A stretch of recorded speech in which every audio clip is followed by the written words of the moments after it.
40 लाख का पैकेज लगा है उसका, 40 लाख का। हाँ सही तो है। अब उन्हें भी किसी चीज़ की कमी नहीं महसूस होगी, मस्त सुखी जीवन बिताएंगे।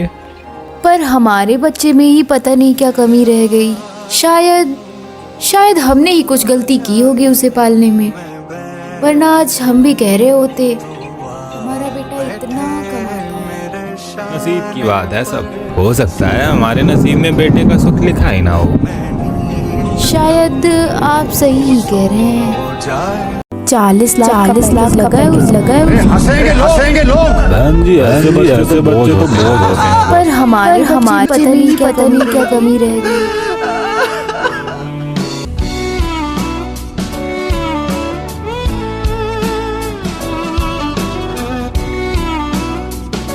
मुझे तो मर जाना चाहिए। बुद्धिमान व्यक्तियों जैसे तर्क देते, किंतु वास्तव में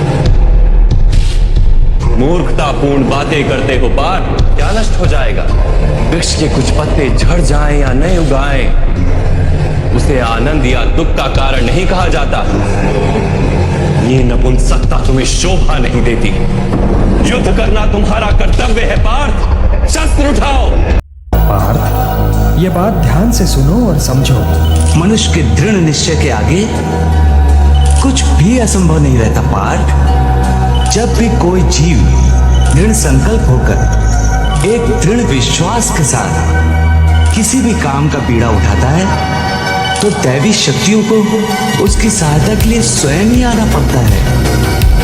यही कर्म का दैवी विधान है अर्जुन। पार्थ, ये बात ध्यान से सुनो और समझो। यदि तुम विजय चाहो भी तो यह आवश्यक नहीं कि विजय तुम्हारी ही हो जाए, तुम्हारी पराजय भी हो सकती है।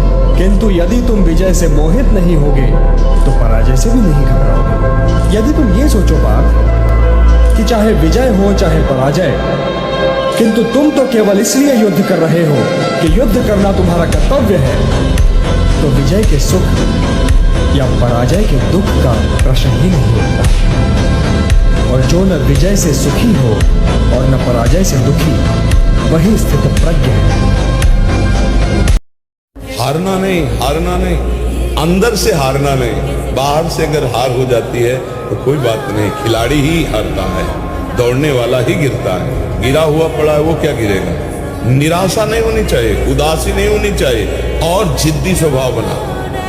एक बार हार गया तो मैं अपने को इतना पुष्ट करूंगा कि हारूंगा।